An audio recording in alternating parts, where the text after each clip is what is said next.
extremely late night video for you guys, but Dolphins hired an O-line coach, interviewing another OC, and I'm going to take a listen to what you guys keep asking me to take a listen to.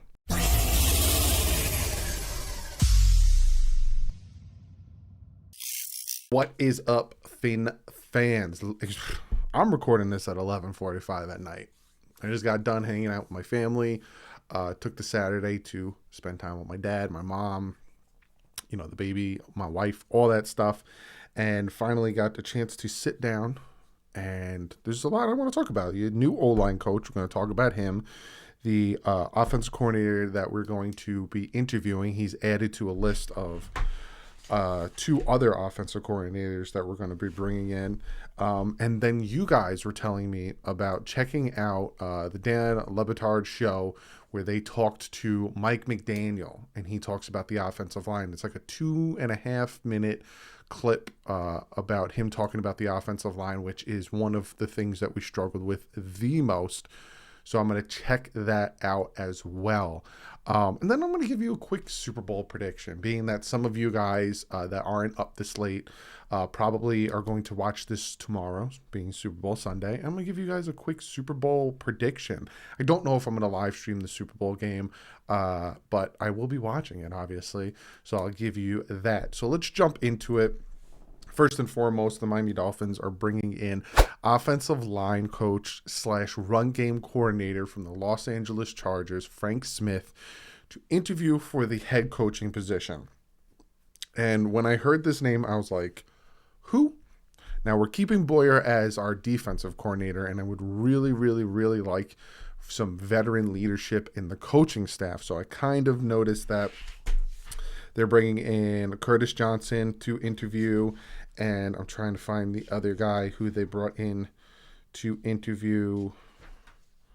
I don't think I wrote down his name. But they're bringing in some guys who don't have experience as offensive coordinators. So who the flip is Frank Smith, right? Again, he's the run game coordinator, say, as offensive line coach this past year, and that was his only year in that position. Before that, he was the tight ends coach for the Oakland / Las Vegas Raiders from 2018 to 2020, with the Chicago Bears, tight end coach from 2015 to 2017, and his first NFL career start coaching was assistant offensive line coach in 2010 with the Saints to 2014. Now, when he took over for the Chargers this past year, it was a huge jump in production from their offensive line and from their run game. It was the best year from Austin Eckler. They had the fourth fewest sacks per game, and they had the 13th best pass block win rate this past season. Really helped Justin Herbert, have time in the pocket, make these crazy throws he was making, and all that stuff. So, again, I prefer some, we have a first-time head coach in Mike McDaniel. I would prefer some veteran offensive coordinator. I wanted one of the two to be a veteran, right? Josh Boyer, this is now his third year being the defensive coordinator. A lot of people want to get on and speculate who called the plays for the second half, like I talked about in his video, who called the plays for the second half of the defense when we turned it up. But people forget in 2020, he was the defensive coordinator. He was calling plays in 2020. So there's that. So could he be the veteran leadership? There's also rumors of players not really liking Boyer, but then there's rumors out there from like Barry Jackson saying, and I read it to you in his video, that he likes Boyer. So I don't know what to believe. But again, Frank Smith really did help the offensive line for the Chargers.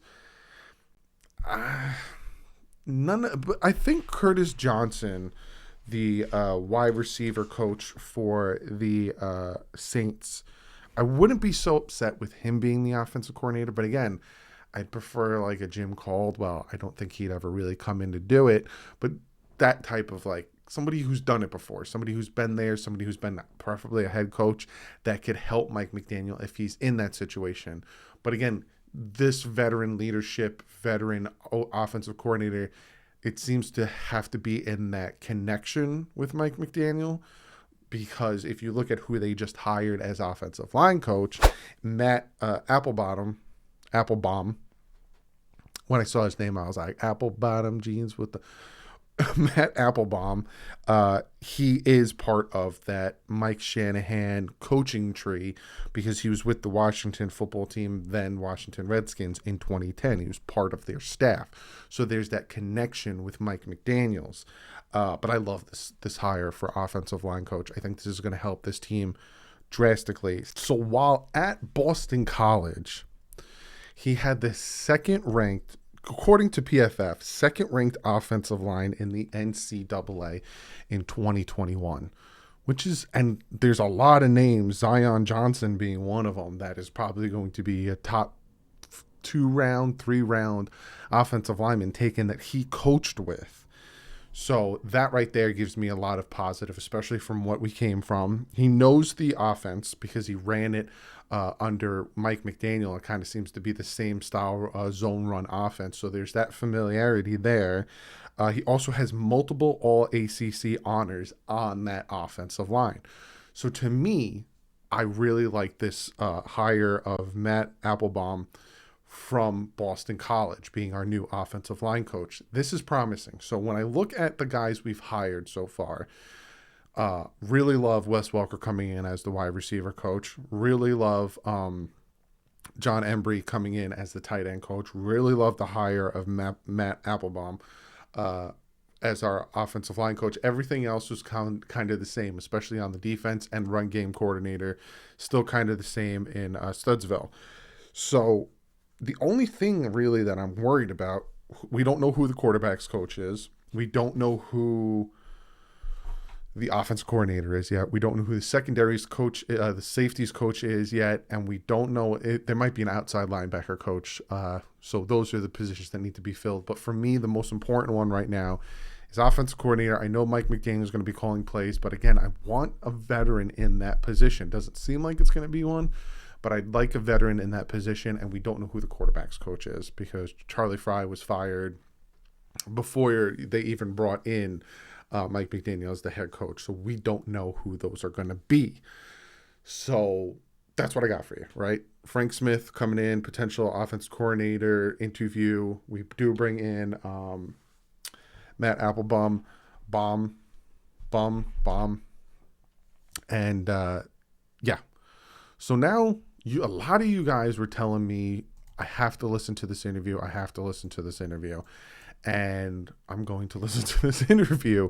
It is the Dan Le Batard show, and he's talking to Mike McDaniel about the offensive line. And I haven't heard it yet. I haven't listened to it yet. So I'm going to play it now, and we're going to react to it. It's only about a 2-minute and 20-second clip. Much you know about what you're inheriting as a historically bad, according to the analytics, offensive line. Well, an offense, right? An offensive line. I do know. I have watched the tape. My eyes have been open. I do know the statistics. I read those as well. I see some pieces that are, in my vantage point, from a coach's perspective, and having evaluated everybody that's on their offensive line, I think there are some pieces to work with. Mm-hmm. I think that is a point of emphasis. I think, in our coaching search selection, I think when it's all said and done, I'm making sure that we're going to have guys that can teach what we need to teach. I think historically, if you go back and look from year to year, what was the Atlanta Falcons O-line productivity in 2014? Historically, our system does help people because we commit to stuff, and all of those things factor. Very aware of that, but to me, that's where we have to flourish. So that is obviously a point of emphasis because we haven't, but the line of scrimmage is paramount importance. That was the pillar of our success in San Francisco the last 5 years. Help me understand it, Coach. You inherit a historically bad offensive line. The way that you do things, your principles and your scheme, you think you can take those players and make it go from historically bad to what? Literally, that's what we do as the coach. We add players that are of value, and we emphasize stuff. Historically matters nothing to me because, unless we can take points from those years and apply them to this year, what are we talking? This is a different team, so that's, and honestly, I'm not being a smart ass that It's the way I think about it is like, I get that. But I'm running a system that I've ran with 6 different teams for 15 years in one system, which no one really talks about, but that's unprecedented. Why? Because Kyle Shanahan kept getting jobs at different places. What does that mean? You learn how to play with different types of players, and then you adjust, which is why we're not like.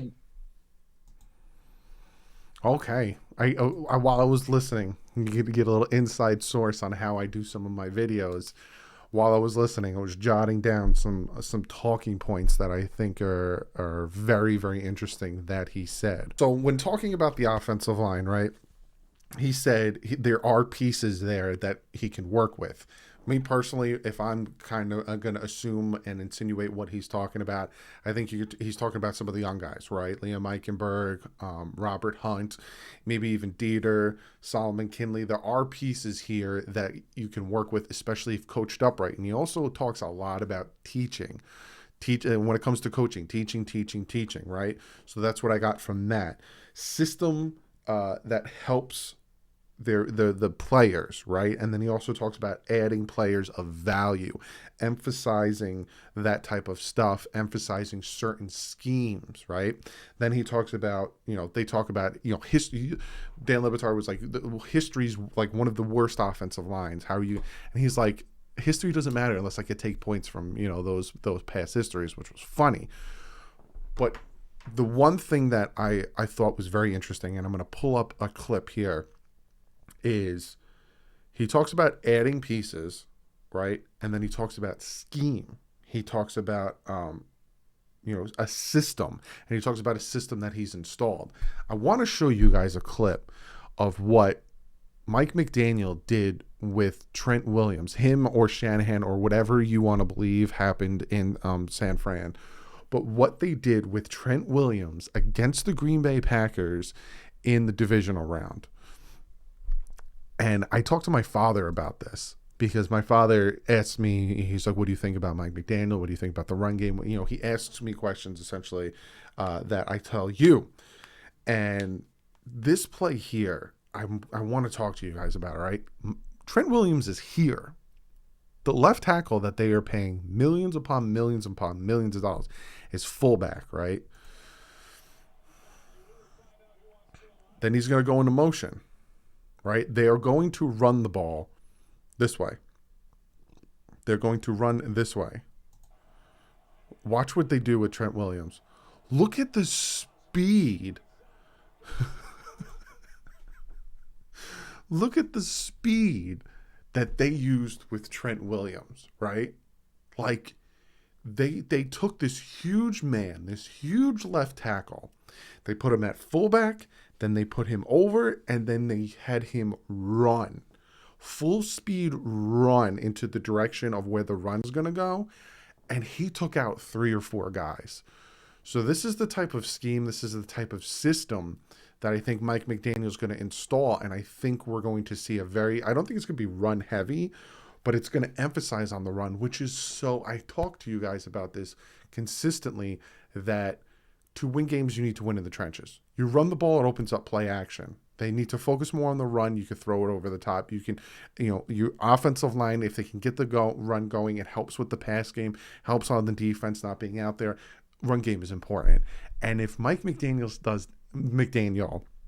does anything like what I showed you with Trent Williams in motion, is going to be ridiculous. So I love what he said with Dan Le Batard.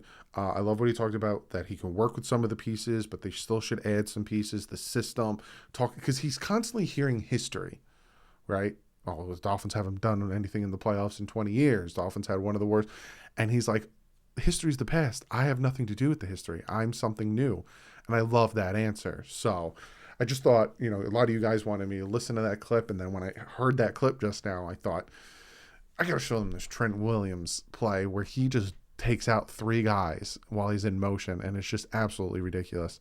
So if the Dolphins incorporate this type of play, I'm just excited to see what they can do. And I like the O-line, hire. I wish the offensive coordinator interviews were more experienced guys, but if I had to choose, I would like the guy from the Saints out of the 3 that they're bringing in.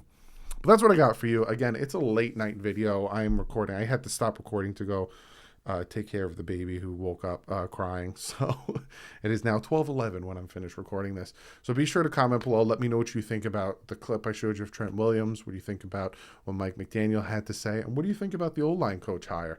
Comment below. And before I get out of here real quick, I do think that the Cincinnati Bengals are going to win the Super Bowl. And I think they are going to win 23-20. And I think they'll beat the Rams. So that is my prediction. But other than that, guys, I'll see you guys tomorrow, unless news breaks with more signings. But I'll see you guys Monday with another video. Like usual, stay classy. Evans up.